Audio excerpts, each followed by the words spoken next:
welcome back to the channel. Today we're going to go a little deeper into the grip.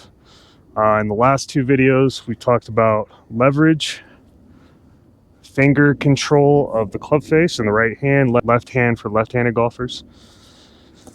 Then we talked about how we want to isolate the thumb pressure by attaching the thumb to the forefinger and never letting it go, like so, on both sides.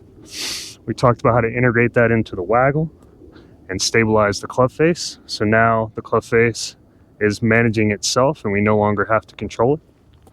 But the next thing is to understand how the pressure of the last three fingers of the left hand works.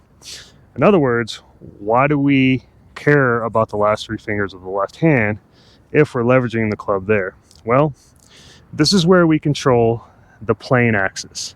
So I want you to notice, without my left three hands, the club face can spin pretty easily. When I add those three hands in, I lose the ability to twist near as much, so that the club face can only get so far off. And then if I set it correctly in my grip, we get to an in range of motion with a bowed left wrist right there. So now the club face matches perfectly to my back of my left hand. So as we're coming through the strike, as long as the back of our left hand is going towards our target and we make good contact, it's going to be a pretty good golf shot. In tandem with leverage, the two fingers, the thumbs, the last three fingers of this grip, the tighter we grip it, the more control we have.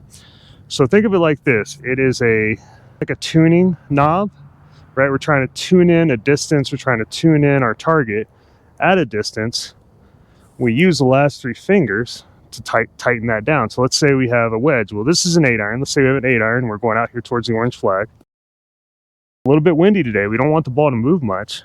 So intuitively, I'm grabbing about, we'll say a 7 out of 10 with these three fingers. I really don't want a whole lot of twisting, right? And as I do that, I feel this line going down my forearm all the way into my armpit and into my shoulder that tightens my backswing. So now it's going to limit the length of my backswing, and I'm not going to overswing, and I'm not going to let this club get away from my center of gravity, and I'm going to be able to hit it very straight. It won't go as far as it could possibly go, but it will go straight. And again, I'm grabbing these last three fingers with about a 7 out of 10. So this will kind of come off as like a little punch shot.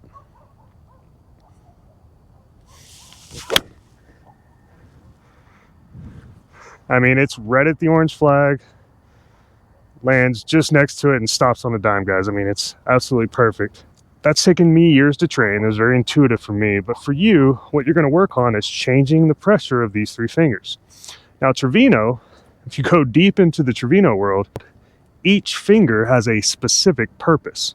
In other words, if you tighten down the pinky, something happens different than if you tighten down the ring finger versus the middle finger.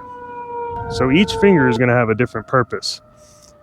And you're going to have to kind of figure out what that is. So if I were to tighten down just the pinky finger versus just the ring finger, or maybe all three at different tightnesses, what happens? I get into that in the next video. So make sure you subscribe, and we'll see you next time.